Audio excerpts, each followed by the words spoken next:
All right. Just want to make sure.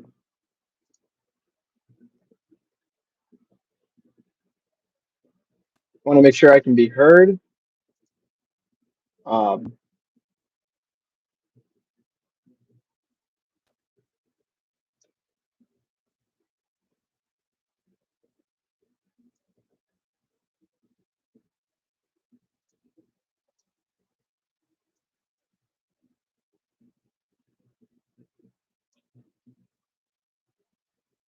I have no clue if I can be heard or not. Um,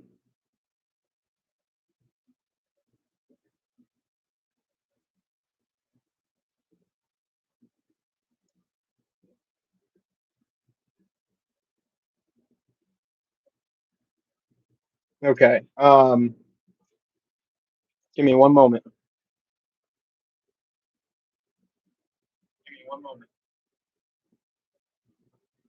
Okay. I can be heard. So I just was checking my phone just to see if it's there, if it's good. So we just got done with Fashion Berlin and NXT No Mercy.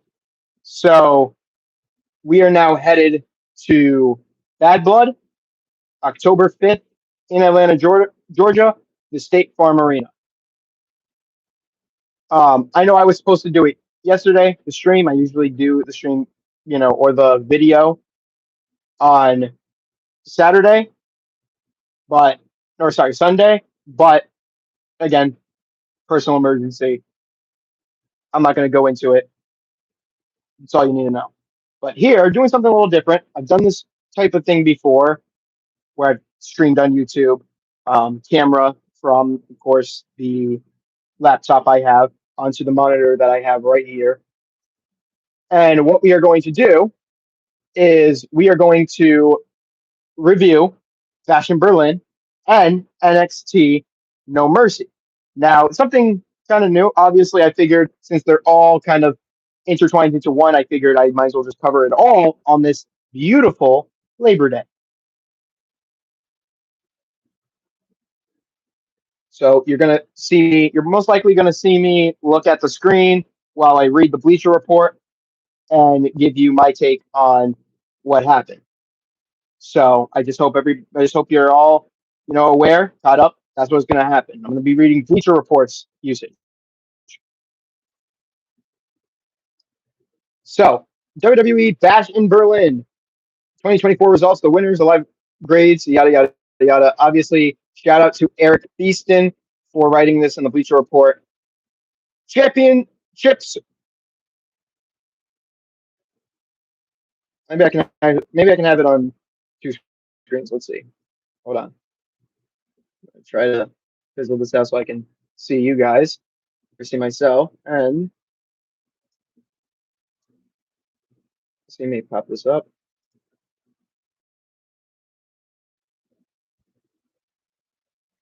Okay. Okay. Okay. Good. I got it set up the way I want it. All right. So we got Bash in Berlin. Championships were decided and personal rivalries intensified as WWE rolled into Germany for Saturday's Bash in Berlin premium live like usual. Did Gunther retain his first title defense for the World Heavyweight Championship? We're about to get into that. Rhea Ripley and Damian Priest, were they able to settle their rivalry with Dominic Mysterio and Liv Morgan? Find out right there. And what happened, of course, between good friends Cody Rhodes and Kevin Owens? So we have the match card here, if everybody knows, but we're going to start off with our very first match, which, of course, is what we have right here for us today.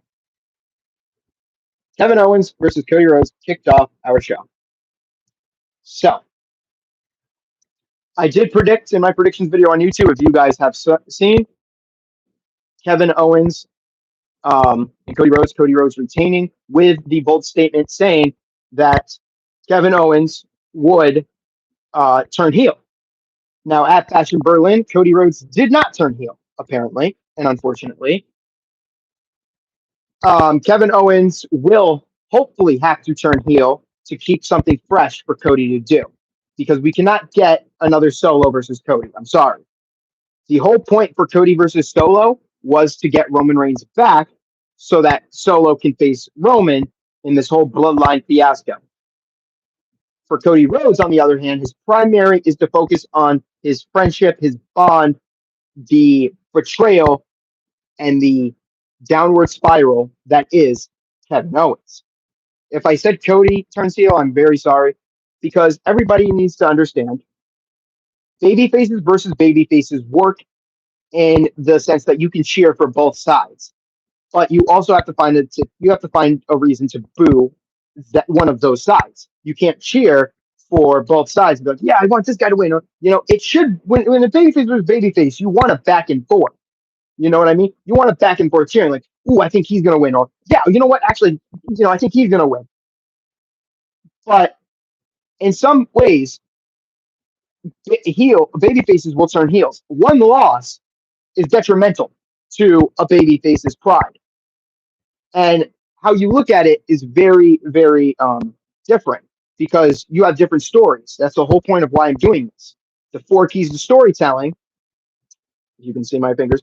4 keys to storytelling are logical / foreseeable outcome, promos and segments, in-ring performance, and media coverage, but not taken at face value because you got to pick and choose your sources of what you read and what you hear and things that make sense. So I look at Wrestle Talks, Bleacher Report, as you guys probably know. I watch Jim Cornette. I hear people from X, Sean Ross Sapp from Fightful, PW Insider. I don't look at guys like Dave Meltzer and be like, well, this is kind of crazy. This is weird type shit. I don't. So, to read you Bleacher Report's writing of this is, of course, Kevin Owens refused to capitalize on Cody Rhodes' injured knee and delivered an apron powerbomb that would have won him the undisputed WWE Championship. Now, instead of celebrating his first singles title victory in 7 years, the prize fighter left Berlin Saturday without gold and questioned about his killer instinct hovering over his head in a dark, pregnant cloud. The match was excellent.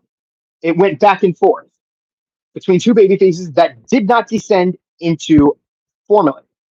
Neither worked as heels with the story, instead focusing on whether Owens would rediscover that edge, which has led him to prize success. There were dramatic near falls on the tail end of notable finishes with the crowd, and the crowd was red hot for everything.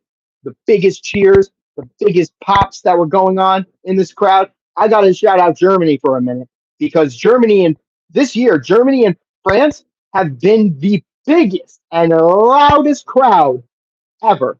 And that's something that I think needs to be taken into consideration as the biggest pop of the year. When we get down to the Slammies or the Grammys of fucking wrestling.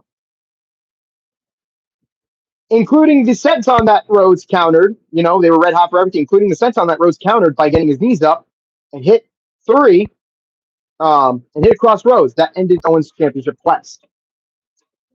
Great opening. The story is such more now that it feels rather immature to move on from it. And on to another Cody versus Solo match. As Michael Cole teased on commentary. Yeah, that's not happening. I'm sorry. As much as Michael Cole can tease whatever the fuck he wants, I still think and believe that Kevin Owens and Cody Rhodes needs to stay. It needs to stay instead. It just needs to be.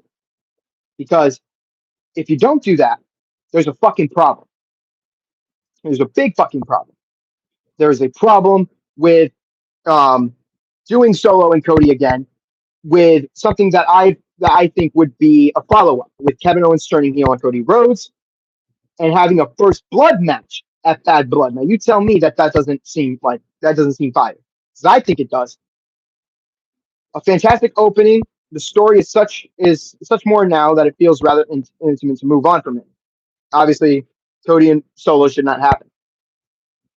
Is Owens willing to just slink away from this whole entire match after coming so close to winning it? Hopefully not. Because Triple H and the rest of his creative team may have stumbled upon one of the more intriguing stories that they've been able to tell since WrestleMania, which is downright true, is doggone true. And if you continue that, it's even better.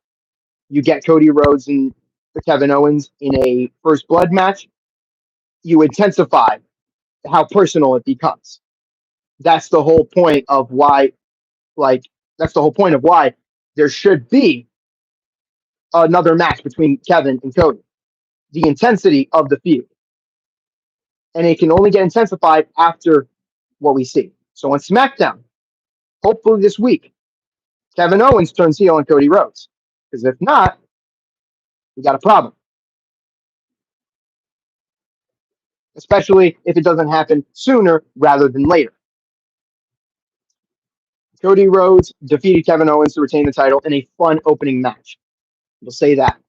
They graded it, obviously, an A. I'd give it an A as well. A couple notable moments here that I'm going to read here is that Cole pointed out Rhodes' effort to keep his opponent guessing, including uncorking 2 earlier submission holds that are not typically part of the American Nightmare's arsenal. WWE's voice is at its best in this era, where he can break free of governors in his ear dictating what he has to say. And that's Michael Cole, obviously. You know, being able to now speak his mind and not be fucking, say this, Michael Cole. That's my Vince McMahon impression. It probably sounded like fucking Ed McMahon. But that was Vince McMahon, right?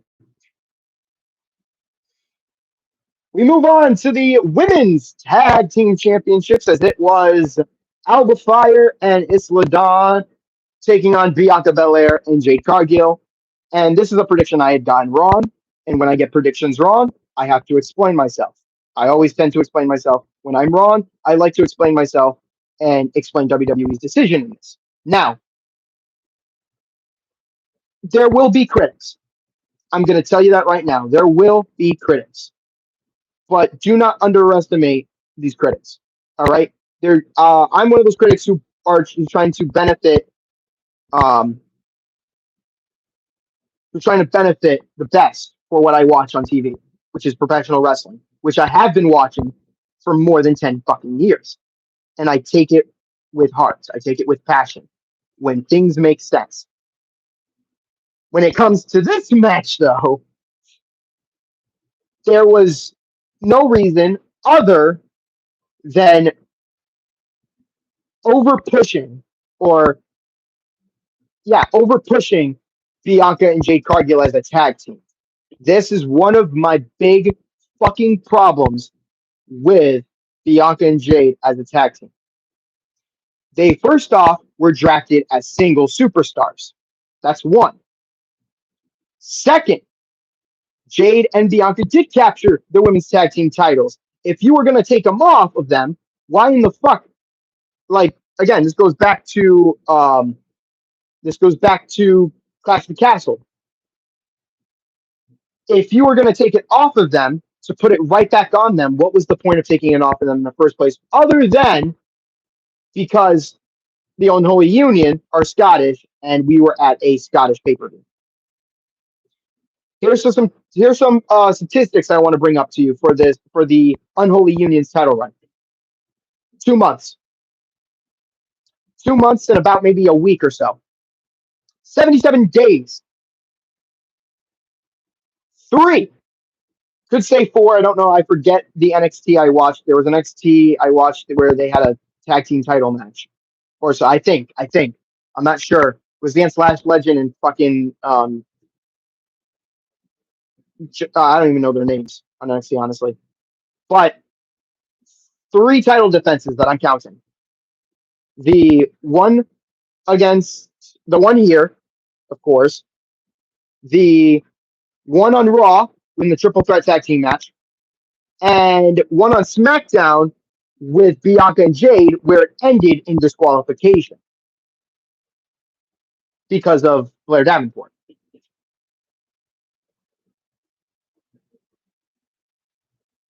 Do you see the problem? I've stated it on video for you guys. Stated it on video. A good title run. Doesn't matter what the fucking title is. tag team, intercontinental, women's, doesn't matter. A good title run, just a good one, is 3 months. Not 77 days, not a fucking month, 3 months. Like Damian Priest held the championship. He won that shit at WrestleMania in April. He lost it in August. That's about 3 months.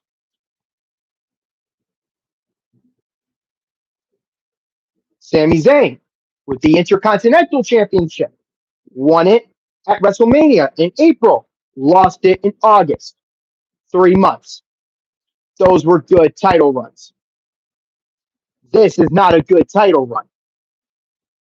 I'm going to read you what they said here.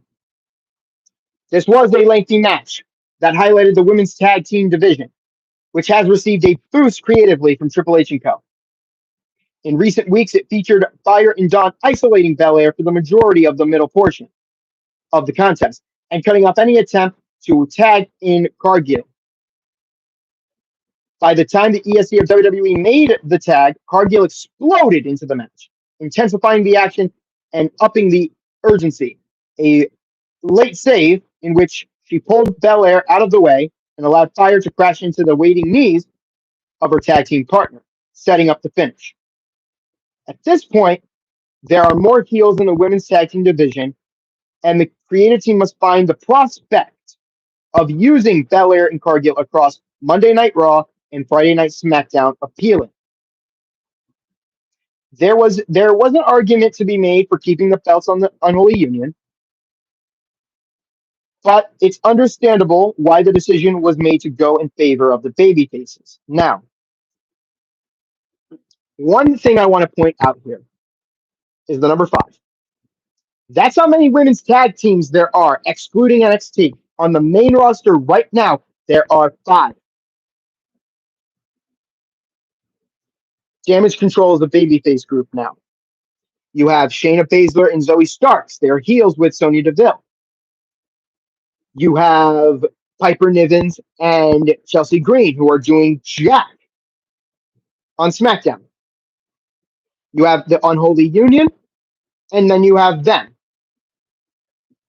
Out of all those groups, yes, there are more women's heels, but that's an odd number to have.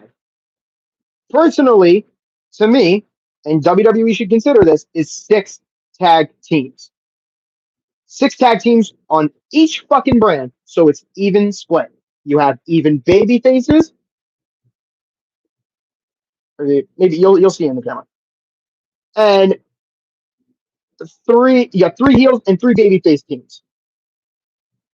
That's how I think it should be. So then you can pair up, okay, this baby face with that heel with that baby face. So it's evenly split. And if you want to change one, well, then you're going to have to do it both ways. If you're going to change a babyface team to a heel team, you're going to have to do the same with a heel team to a babyface team. It's kind of hard, as I've stated. It's hard to turn somebody who's been a heel into a babyface because you have to get the crowd behind you. Some sort of sympathy has to be brought onto you and feel bad. When you play a heel, it's easy. Triple H has stated why he likes to play a heel. Talk is cheap. Talk is easy. You have to back it up in the ring, though, and the heels do exactly that. I am waiting and wanting to get a shirt that states, "Good guys finish last," because in the WWE and in wrestling, it's fucking true. Therefore, Bianca Belair and Jade Cargill righted their wrongs from Clash of the Castle, regaining the Women's Tag Team Championships from the opposition. This was graded a B. I'm knocking it down to a B minus. The minus comes in because the baby faces did not need to win. What they needed to do was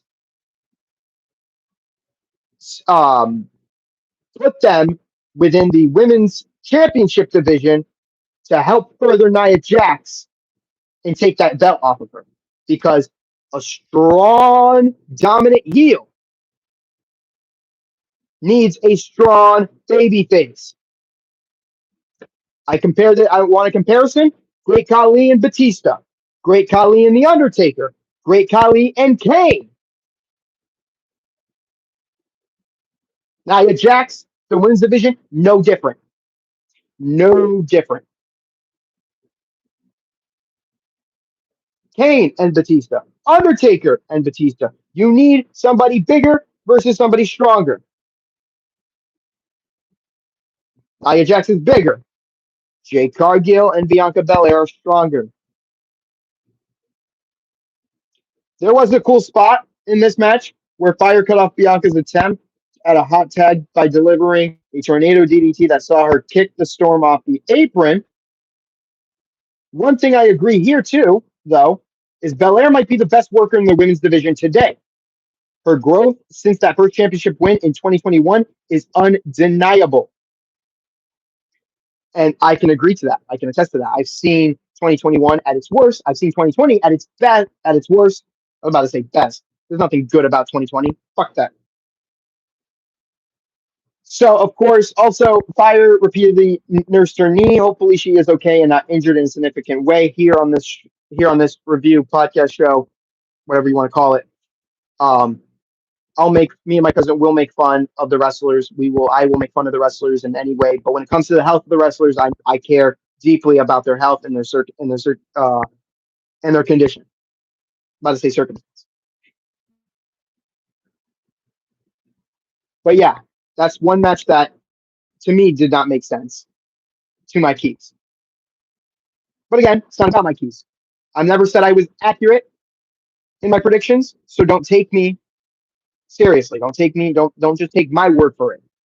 Go look at history or go look at somebody else who predicts, these matches.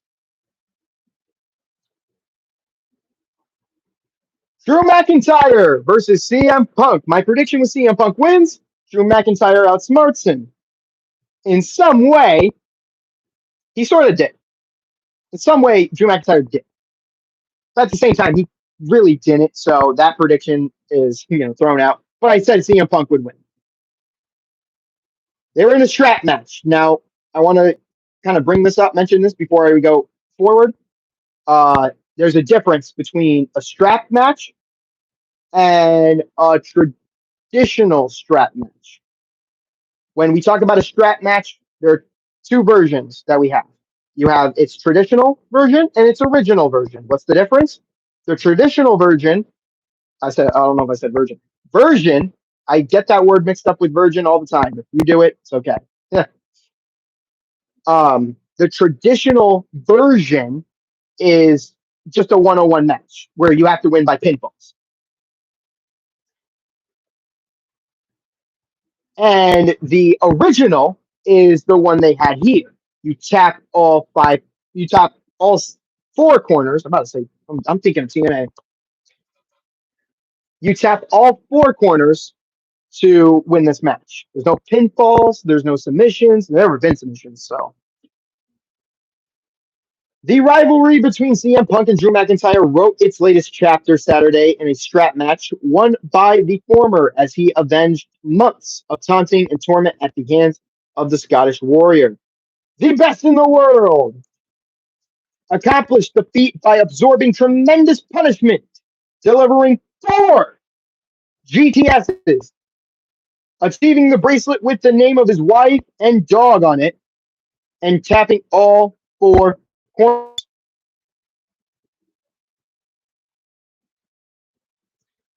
The turnbuckle situation often detriments strap matches in WWE, forcing the competitors to forego the more logical pinfall submission finish.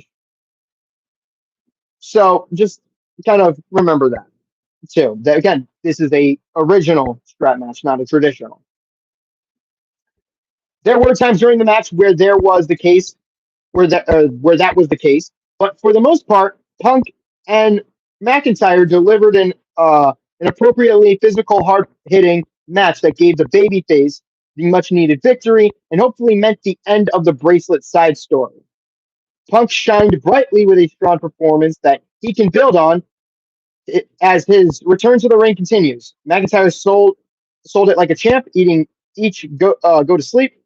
It felt very much like the rivalry has one more match left in store with the return of Bad Blood in Atlanta on October 5th, perhaps a Hell in a Cell match. Now listen, I agree with this. I've seen this on social media, hence the media coverage. I've seen this Hell in a Cell match for these guys. I 100% agree with all of you who say Hell in a Cell match for this. It's going to happen. It should happen. Now, I'm going to give you a scenario in which I think WWE will play this out. Based on CM Punk's interview after this match with Jackie Redmond, I believe, or Kathy Kelly, whoever, he stated he's going after the gold. So, to this end of the bracelet side story, it's going to continue. Punk got the bracelet back. Here's how it's going to happen. Punk's going to face Gunther on an episode of Raw for the World Heavyweight Championship, most likely, or Gunther one-on-one. McIntyre's going to screw him out of that match, and he's going to take the bracelet back, which will then mean Punk wants to face McIntyre inside of a Hell in a Cell so he can't escape. And also, I want to note in this match, too, I've seen multiple, and I mean multiple times, where the strap came off of CM Punk. So they might need to tighten that 13-inch fucking strap to them tighter. Punk defeating McIntyre, graded a B plus in this. A notable moment, 2 clever spots for both of these guys right here. Or well, actually, for Punk. Well, and McIntyre, I guess. One clever spot was Punk setting up a table, but rather than waiting to be driven through it, McIntyre rolled into the ring, forcing his opponent to eat a Claymore. The second clever spot was CM Punk cutting off McIntyre's attempt to win the match by sliding out of the ring and pulling on the strap and driving his heel face first into, or not his heel, but the heel McIntyre into a steel chair he had set up in the corner. This was all good. I like that Michael Cole recalled the strap match from Extreme Rules against the late great Umaga. Rest in peace. And the same night cashing in on Jeff Hardy.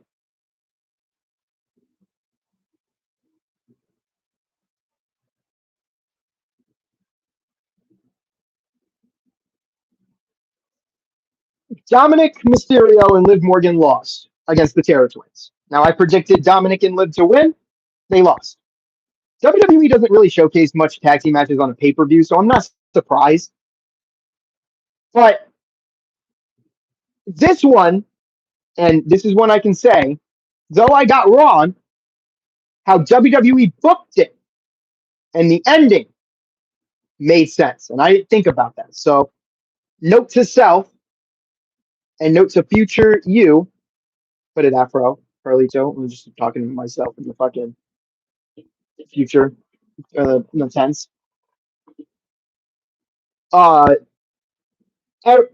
Think out and think out every individual like in a tag team match. All right, your keys work. My keys work. If you don't believe me, go look back. 6 and 7 at SummerSlam. I hate bragging myself, but I hate bragging to myself, but it's okay. Look at every individual superstar before you make your prediction, especially if it's a tag team match or a multi-person match. Because what you did here just shows you lost 2 tag team matches that you could have predicted if you did individually picking out. Okay, Damian Priest can't get pinned, so they didn't go with that. Dominic Mysterio is already booed as it is. Him taking the pinfall by Damian Priest would not be shocker. And you should have thought, Rhea Ripley can't be pinned because she lost a big championship match against Liv at SummerSlam too. So you should have known these guys should have won. And they did. Because he can't be pinned. She cannot be pinned. She shouldn't be pinned, but it's the way the cookie crumbles. The crowd exploded for the entry of Rhea Ripley. I did. I did. I like doing the whole leg stomp, the whole "this is my brutality." She exploded into the ring after a hot tag from Priest, and the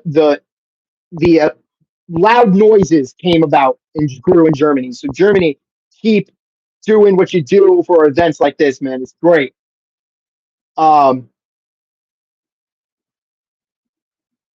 Yeah, the crowd exploded for the entry of Ripley into the match, even her entrance too, when they got the hot tag from Priest, and grew even louder when she got her hands and legs on Mysterio. I don't want to say it like that.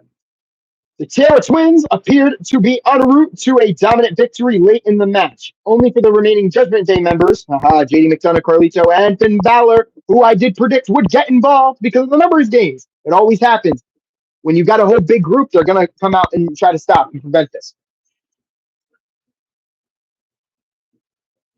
What could have been costly for Priest and Ripley proved to be a roadblock as the Archer of Infamy dispatched the heel, setting Mommy to flatten Morgan with the Riptide for the 1-2-3.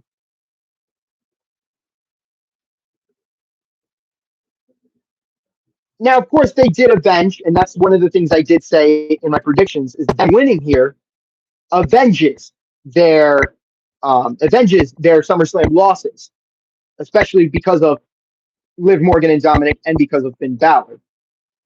So they did do that. And I like to read this to you guys looking at the camera. This was an expertly booked match that hit every story beat, gave the fans what they wanted, and highlighted Priest and Ripley's potential to be a top act in the WWE. There is a negative, and if there was any, and this is why I kind of predicted Liv Morgan and Dominic Mysterio. There's another reason to that, and I didn't get into. I don't think I did. Past me, I'll have to watch and look back. Is how foolish the heels looked. Okay, Dominic and Liv Morgan are short. They're shorter competitors, opposed to the towering Rhea Ripley and Damian Priest. Now, and you could see it. I always am in favor of the bigger person going after the shorter person when it comes to that, because, or yeah, the bigger person against the shorter person, because what you do here is you are having the stronger and more bigger person take down the little person, which is logical and sensible, even in real life. If you got into a fight, if it's you, a short person like myself, versus a tall person, say like, I don't know, every wrestler that's taller than me, yeah, I expect them to dominate. Because if they don't, then what the fuck are we doing? You know, if you're having the little person beat up the big person, that makes no sense. Like kicking and screaming like a little infant. And that's that. And despite an overwhelming numbers of advantages, there were just systemically, they were. They were systemic. I'm lost at words, man. Systematic. My dumbass in words. They were systematically picked apart in favor of the babyface victory. One would assume this story is not over. Me, personally. And if that is the case, how Balor and Co. recover will determine the feud's long-term well-being.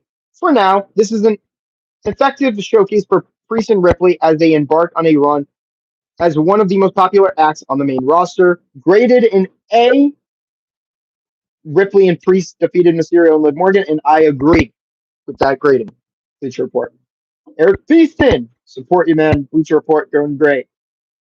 Yes, I do assume that this story isn't over.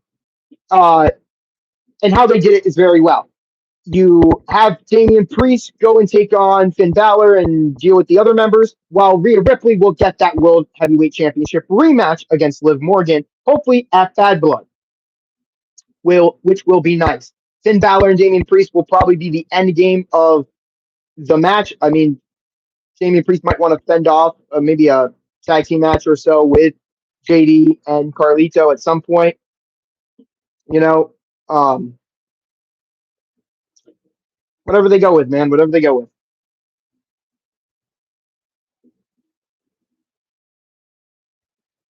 The Terror Twin team will make a ton of money for WWE. Both have the look and the aura around needed, and the fans are behind them. Exactly, the fans are behind them. My cousin, me, we have been behind Damian Priest constantly. During the McIntyre match, we were behind. Me and my cousin were behind Damian Priest just Damian Priest's story alone. I've watched his. I'm gonna watch his WWE 24 hours, and I heard it's really good. So I haven't been able to watch it. Been doing a lot. Also got myself a tattoo here. That's still so I'm not showing it. The hot tag to Ripley drew big reactions of the match and forced Cole to say, "Oh yeah," like he's the fucking Kool-Aid man. Before adding, "Oh, I'm supposed to be unbiased." Whoops. Little chuckle there. But then after this match, I actually got to the opening where they start to announce the challenger and the champion. I went and got my tattoo. So I rewatched from the beginning, skipped a couple of parts that were kind of, because there are times where WWE just likes to have those moments where they're lying on the ground, nothing's happening. I kind of skipped those. But overall, watching this match, man, oh my God, was this fucking great. Any questions about Gunther and his reign as world champion were answered empathetically Saturday in a grueling physical victory over Randy Orton in the main event at Fashion Berlin. And I'm glad they got the main event. I'm glad they got the main event spot. They needed it. They really did need it. But Gunther was my predicted winner 2 weeks before the pay-per-view even happened. Because Randy Orton did the one thing that veterans like him should know not to do, is tell your opponent what you're about. Open up the gateway for your entire career. I'm glad that he praises and looks over his career as if it's like ancient fucking history, which it is. But don't tell somebody who's younger and more like suitable and stable for you in a match that is heavily profiled to be great, like yourself. Like Randy Orton is so great, he doesn't need to tell Gunther. Gunther should already know what he's about. That's the problem that Randy Orton had, and that's what drew him the victory, or drew him the loss. What drew Gunther the victory was being not only the keys, but just how he comes off as a champion. And I'm telling you, I like this. I can see a year with him with this championship. He comes off as willing to defend his championship against any up and comers or any who are willing to step up and consider the ring sacred. The ring general absorbed a tremendous beating from the Viper that tested his toughness and resilience. Late as he was dragged back into the squared circle by the challenger after taking a big bump through the announce table, it appeared his reign with the world title would be a short one. Instead, he caught Orton with a sleeper, and despite the babyface's many attempts to break free, it earned the victory when the challenger passed out. He didn't submit. He didn't get pinned. He passed the fuck out. And that's probably the worst way to lose. I'm sorry. I always think submission's the worst way to lose, because you're tapping out. But passing out could be the worst way to lose. The two or knockout. The two combatants showed mutual respect, meeting in the middle of the ring after the bell, and a handshake that earned a big reaction from the fans in the Uber Arena. This was a statement performance by both men. It really was. Orton showed his fighter, striker, tactical side, as where Gunther showed off his power, his strength, and his technical side. The chops, the smacks, the hits, Randy Orton going off of the steps and driving him back first into the fucking table. That was nice. Gunther off of the top rope at one point, I believe. That was good.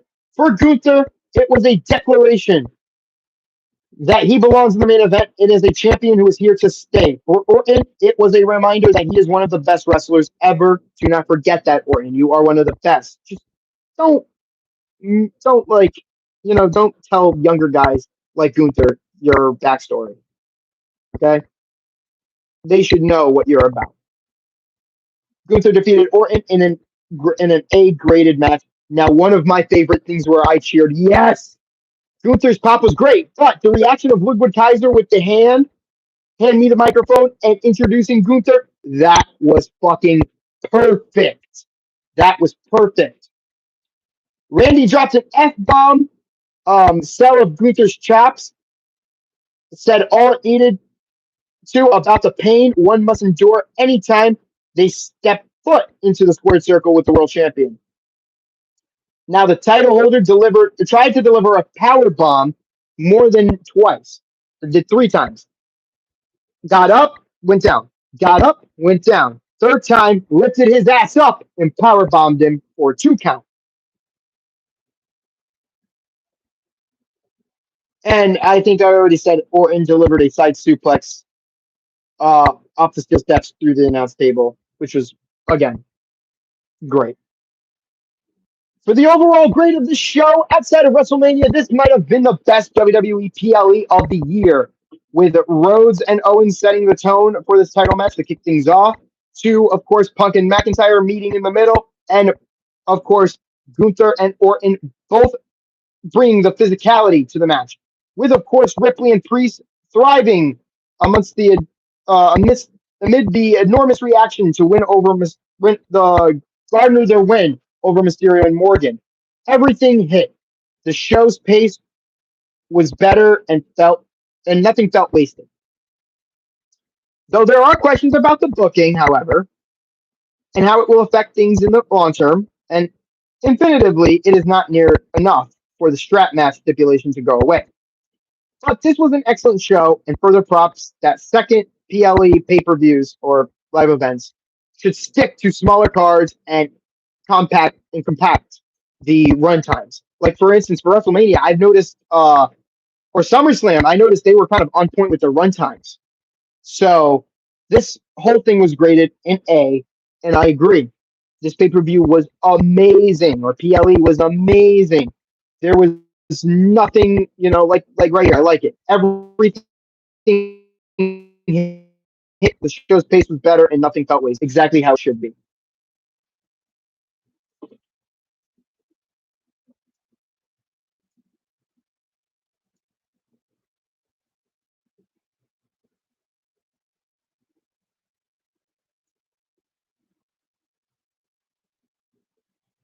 All right. Since I have it in the title, if you read the title of this video, we're going to keep going. But before I continue, I'd like to take a little moment here. And some water before I move on.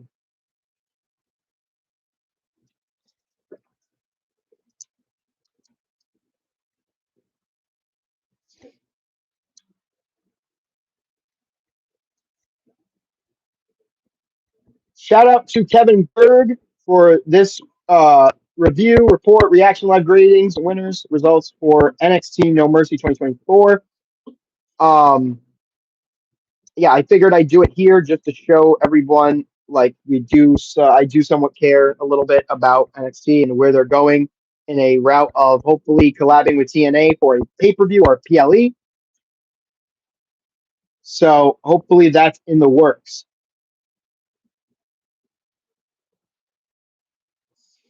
There were 6 matches here. I was able to catch 2 of them and then went to bed.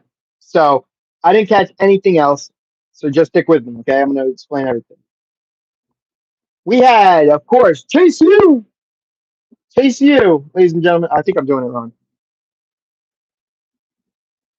Chase U taking on Nathan Frazier and Axiom. Yes, the superhero duo. Nathan Frazier and Axiom fought far harder than they ever have to regain the NXT Tag Team Championships, even kicking out of a powerbomb backstabber from Andre Chase and, of course, Rich Holland. A Spanish fly into a Phoenix Splash sealed the deal for the superhero duo. But afterwards, Rich Holland lost it and attacked Duke Hudson and Riley Osborne from behind, then laid out Chase with a clothesline and a DDT on the announce table.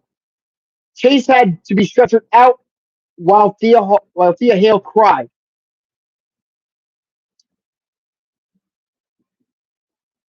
Now, here's the thing about this, and I think I'm going to get into this whole thing because I know how it happened. Chase U wins the tag team titles at one point from the superhero duo, just to put the titles back on the superhero duo. You see, the title change comes off as a waste. It really does. it kind of feels the same way as Bianca Belair and Jay Cargill. If you wanted them to be champion, if you took the titles off of them for a reason, there was a reason for it. You didn't have to take it off of, Chase U just to do this whole little setup for Rich Holland to turn his back. I'm sorry, they're doing a lot of that. This was a wild. This was wildly fun to watch. Everyone was working hard to make the most of the moment.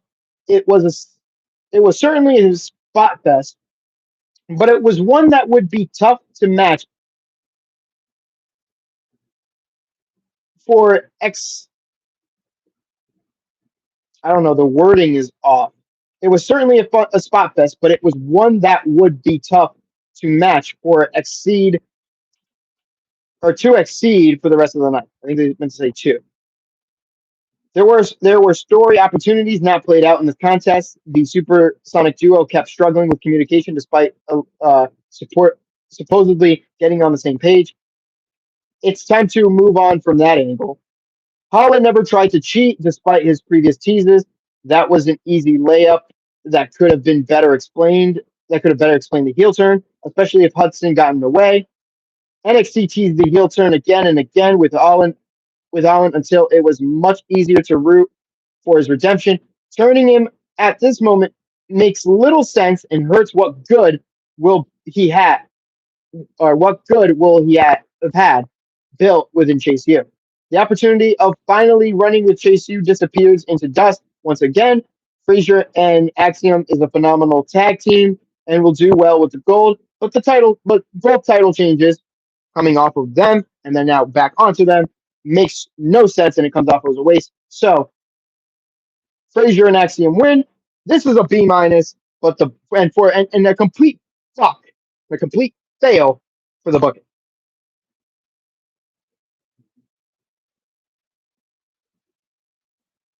There were so many near falls, and this was really good. After a picture perfect doomsday device from Chase and Holland, it still wasn't enough to pick up a win. Now, backstage later on, Holland refused to answer questions about his actions.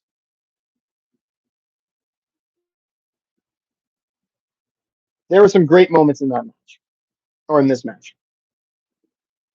Moving on, we got to one of our personal feuds that kind of went good for the most part of this match. It was really good at high flying, and the um this exceeded expectations. I'm glad that happened. Zachary Wentz looked like the better man early and often in this match, while Wesley needed to take cheap shots to stay in the action. Trey Miguel arrived to stop Lee from using a steel chair and break, of course, Wentz's arm. And Wentz capitalized with the Canadian Destroyer on the outside, and then, of course, the UFO inside the ring to score the victory. It looks pretty fucking good, honestly. The placement of this match on the card was odd, as this was the other fast-paced match on the card, and it also led to back-to-back matches with announced table spots, especially one where Wesley was trying to set up a high-flying move to Wentz, but the table broke because if you remember, Rich Holland put Andre Chase through the table with a DDT. Still, this was a good one, especially in the back half. Down the stretch, they worked the heat of the build, and it made it genuinely exciting to see Miguel returning to stop Lee's cheap tactics. Moreover, it was cool to see the TNA X Division champion winning on an NXT Premium Live event. This was the result of this match. This was the result this match needed after all these TNA insults. This should not be the end of the story, as Miguel especially deserved more of an NXT rub before the Rascals' time in NXT is over. So yes, I do think that's there. Now, the announce table collapsed under Wentz, likely because it was not checked after the opening spot. Lee still hit the move of his diving double knees, which everybody was in shock for. Wentz came out with the X Division Championship, which he won on Friday in Ultimate X at Emergence. Wentz defeated Lee with a B minus.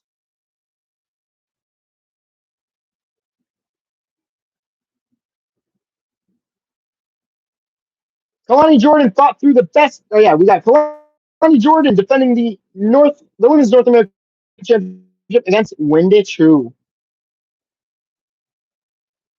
Kalani Jordan fought through the best offense in Wendy Chu's repertoire, staying in the fight until she fought her opening. She hit second rope senton bombs, or she hit a second rope senton bomb into a split leg moonsault for the victory. Afterwards, Tatum actually choked out Chu with a dragon sleeper to get revenge. Okay. In front of a more committed crowd like the Performance Center, this would have risen higher. Instead, Jordan and Chu worked slow and low energy until the final couple of minutes. It was a relatively clean but hardly remarkable match where Kalani, was in need of an opportunity that could push her more. Her work with Paxley recently would have made for a better PLE match. The right woman won as Chu's new character is still not clicking, while Jordan is one of the more over women in NXT. She is learning every time she's in a match. With Kalani Jordan winning, she retains the North American Championship, the Women's North American Championship, and this got a D plus. So I'm glad that I kind of turned this off after this, or now after the Wesley and Zachary Wentz. The crowd was quiet for this one, especially as Chu controlled the action. The energy began to come back during Jordan's comeback.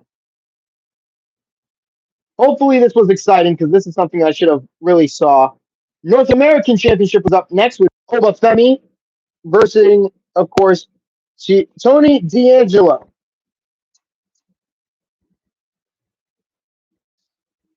Tony D'Angelo pushed Oba Femi nearly beyond his limits. However, after an exhausting war, the ruler of Nigeria hit two power bombs in a row to seal the deal. This match was more different from everything that preceded it. These two bigger men brawled across this ring, and the crowd was going wild for the heavyweight showdown.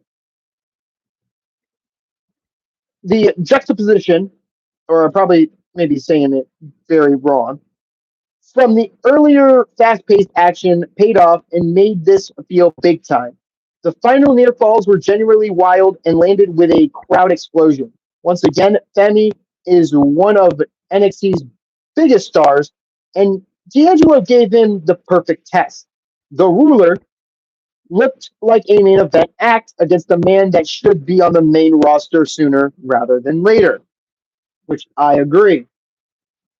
Tony D'Angelo should have already been on SmackDown, hopefully getting his family in order, and add to his family Giovanni Vinci. It is hard to imagine anyone soon stepping up that gives this kind of fight to Femi. And I like how it's said there. It's hard to imagine anyone soon stepping up to give that kind of fight to Femi. Well, I have one in mind. If they do an NXT TNA crossover, Oba Femi should defend his championship against Moose. Leave your comments down below if you think that's a great idea, because I fucking do. Femi defeating D'Angelo by pinfall to retain the North American Championship. This was graded an A. Now Femi stole a crowbar off of Cruficio before throwing around Channing Lorenzo. This setting up the Don to hit a spear for a high energy near fall.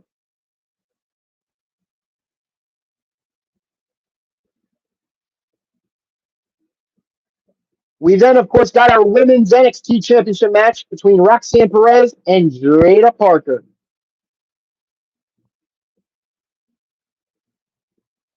Now, Jada Parker, I'm saying her name right, had Roxanne reeling even with a rib injury. However, Parker went through the barricade, followed by Pop Rocks on the outside and inside the ring to score the victory. On paper, especially due to the lack of build, this did not come off as a worthy match for a PLE. However, the crowd clearly came to see these two women, and they played into that volume with charisma and intensity. This was one of the better performances of Perez's career, knowing when to take her time and milk the reaction. She made Parker look like a terrifying challenger for the Prodigy. And to the challenger's credit, this was a career-making performance, so much better than anything she has ever done before, which is practically saying not much. She leaned stiffer with her strikes. She improvised far more than usual, and sold her ribs consistently. One thing that did happen after the match was new music hitting as Galia arriving to stand and stare down the Prodigy. To add the cherry on top, with of course Galia's much anticipated arrival to create a special night for NXT Women's Division, Galia is almost certainly set to dethrone Perez and take over the NXT Women's Division. She will have a tall order following Perez's title reign, which is now amongst the absolute best in NXT history, rivaling even Asuka. Perez defeated Parker to retain the NXT Women's Championship, graded for the action and the debut in A+. NXT showed separate video packages for the competitors, hyping their perspectives going into the match. Character work was on point early on as the two traded mocking curtsies before Perez slapped her. Parker sent the Prodigy running after a physical response. And then, of course, ladies and gentlemen, the main event. The main event. All Ego Ethan Page versus, say his name and he appears.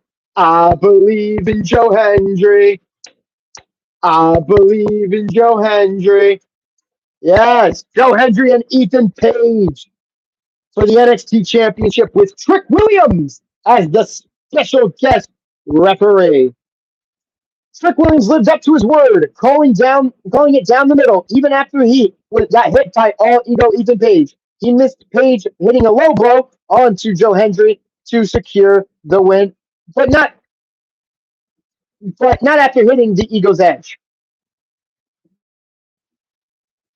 After the finish, though, Pete Dunne grabbed Trick and planted him with a bitter end on the outside of the ring.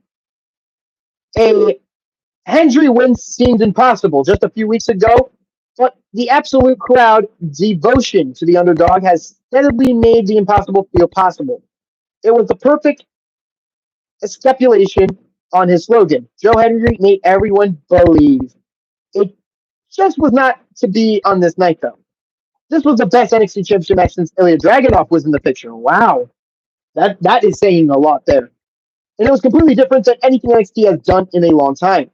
This was an old school babyface underdog battling the horrendous heel. Anything in this match had the crowd roaring. It felt like the two of the biggest stars in the business battling. After sleepwalking through the first half of the show, the crowd woke up to the point of giving one of the best reactions of any WWE/NXT crowd in the US all year. So it is a shame that the finish felt flat. While this was expected with the heel stealing the face's moment, this did not feel like a proper capstone to the night after the women's title match and Galia's debut. So Paige, of course, defeating Joe Hendry. For the action, it was an A-. For the ending, it was a B-. So you have a lot of that going on. Of course, in this, Trick went to both Hendry and Page before the match to promise that he would officiate this match fairly. Hendry nearly got counted out after he took an Ego's edge on the apron. Page tasted his own move when Hendry hit an Ego's edge. All Ego kicked out, though. All Ego gave Hendry a standing ovation for a near fall. Overall, this show, it was a tale of two halves. NXT started slow but ended strong, particularly reaching a memorable climax with the NXT Women's Championship match. Obviously, we talked about Roxanne and Perez and Jada Parker stealing the show, delivering more of the hard-hitting bout of the night, with the most anticipated Galia with a perfect debut. All ego Ethan Page and Joe Hendry defied any critics and ran with an electric crowd to deliver a phenomenal match. The ending deflated, but NXT had plenty to capitalize on from here. Obafemi and Tony D'Angelo deserve a major credit for waking up the crowd after the slow start, and the rest was pretty decent, to forgettable. Zachary Wentz and Wesley did some solid business together, but could not stand out next to the back half of the card, as where, of course, Lonnie Jordan and Wendy Chu was practically a miss. As a whole, though, this was a night to celebrate, delivering far more than what the card looked like to be on paper. The women's should have main evented them. Graded a B minus. Bleacher Report on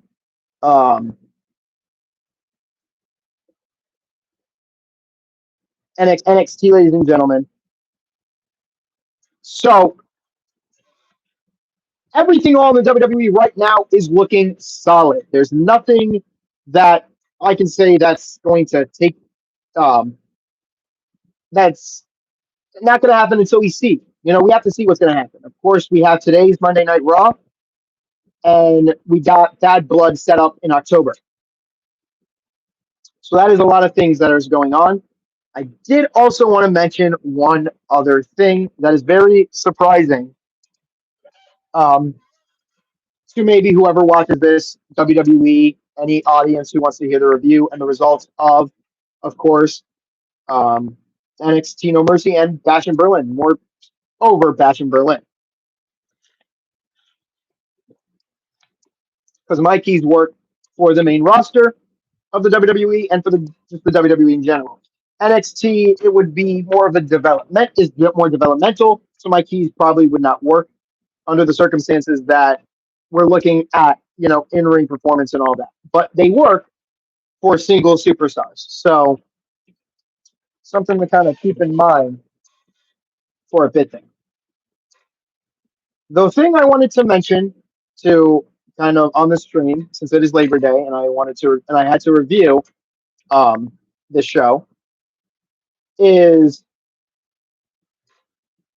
this channel, my channel, that I've had for a good while. I've actually been on YouTube longer, but the channel I had before was like deleted and no longer there, probably because of copyrights or because the administration of the account that I use, the email address that I use for that account, no longer existed or they got rid of it. But one thing that I did promise to make of it is hold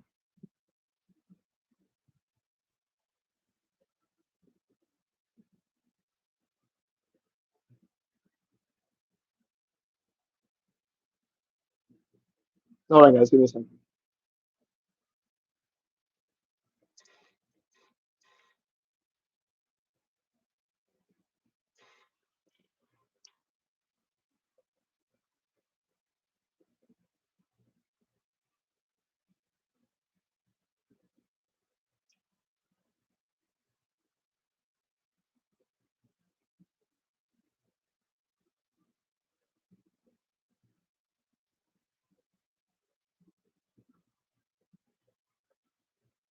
Okay.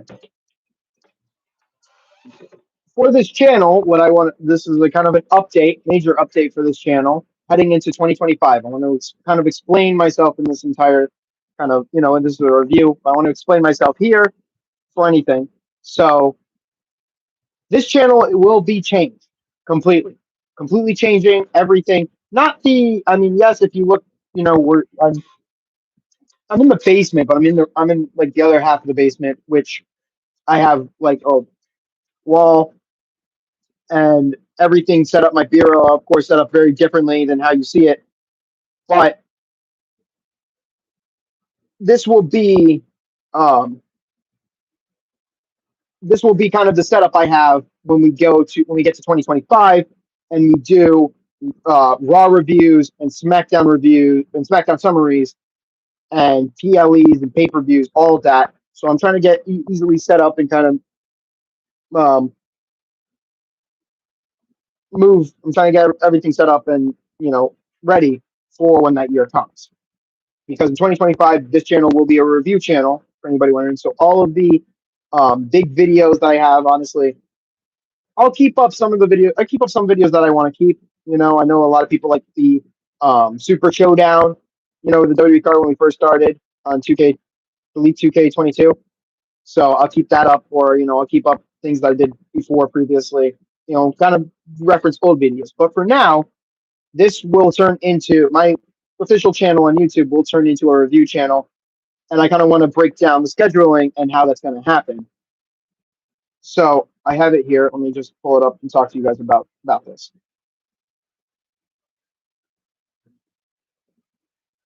So this channel will kind of be a wrestling review podcast channel. So things are going to get changed up. My background of the PlayStation logo will change. I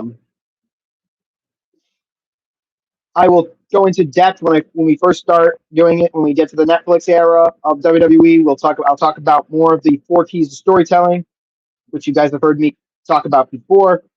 Logical/foreseeable outcome, promos and segments, in-ring performance and media coverage, but not taken at face value because it depends on where you get your coverage from, whether it's on X, whether it's by Fightful, PW Insider, whoever it is that gives you this. My scheduling for this, just kind of break it down here when we get to 2025 and we start doing this, is we'll do Raw reviews every Tuesday around maybe 5 o'clock. Me and my cousin will hop on here. We'll somehow try to get a split screen to go on. I do have share screen here, and I kind of want to see how this would work. So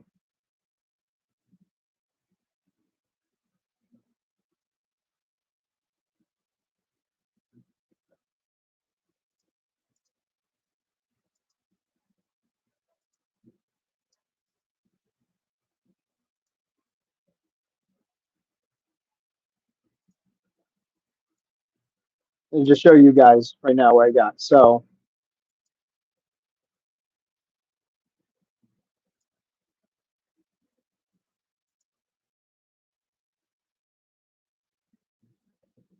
you can see what I'm looking up. I have.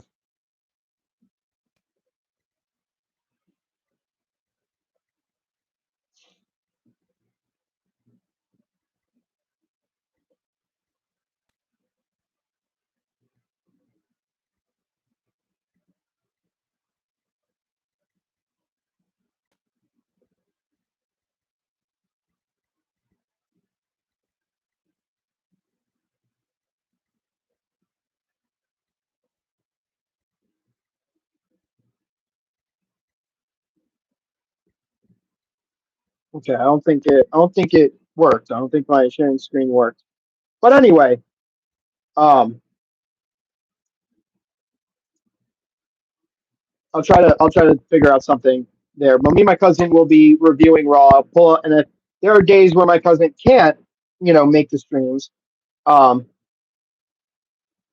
I will pull up the Bleacher Report. I will do all of the other. Um, I'll pull up the Bleacher Report. I'll read to you guys what happened on Raw through Bleacher Report, and I will review. I will review Raw. And this will, like I said, this will come. This will be coming to you guys. This whole channel will change. It'll be more of a podcast review, uh, result channel than anything. My cousin will be reading the Bleacher Report. Like I said, if he can't show up, I'll be doing it. We'll have Raw reviews on Tuesday at 5 o'clock after I come out of work. After I'm done with work, we'll kind of hop on here like so, get everything, kind of give us time to set up and everything. During PLE weeks, so during like the weeks that are leading up to the PLE, we will be doing. I will be doing a live stream on my predictions on 2K24 or whatever 2K game that really comes out. The 2K24 for right now. We will do SmackDown summaries, which will be on Saturdays, and they will be around the afternoon, so at 12, 1 o'clock, depending on what we do. If there's not a pay-per-view there. If there is, like if they're overseas and they want to start at 12 o'clock or so, then I'm going to pop up at 9, maybe 10 in the morning, like I did here, and talk to you guys about that real quick, about what happened on SmackDown. nothing much. For now, me and my cousin are going through Raw and SmackDown as it is. And then, of course, like I said, Sundays will typically be pay per view or PLE reviews like this one during the PLE week, but on Sundays, not Monday. Even though today's Labor Day, I know you guys had it off. I had it off today. It's kind of great because I like when the week goes by fast. So those are the changes to this channel that are going to happen next year. The start of the year, January 1st, everything will get changed. And also, Raw will be on Netflix in January. January 6th will be the setup. The 1st of January,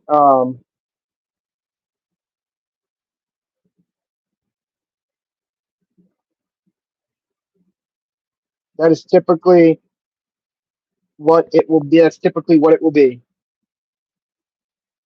So yeah, Remember, January 1st will be these. January 1st is when everything in this channel changes. The background, the picture. I will set up everything. How to do so. I'll have to look up how to get a split screen. If anybody knows how to split screen where it can show me and my cousin, side to side, that would really help me out. That would help me a lot. But anyway, this has been the Bash in Berlin review. I hope you guys enjoyed. Leave your comments down below. Leave a like. Hit the subscribe button. And of course, turn on those post notifications so you'll never miss a stream or a video that I upload ever again. Thank you so much. Have a good Labor Day. I will see you guys for the next prediction, which will be, unless there's like an update or something. I'll see you guys. Let's see, October. I'll be back here October 3rd. Keep watching Raw. Keep watching SmackDown.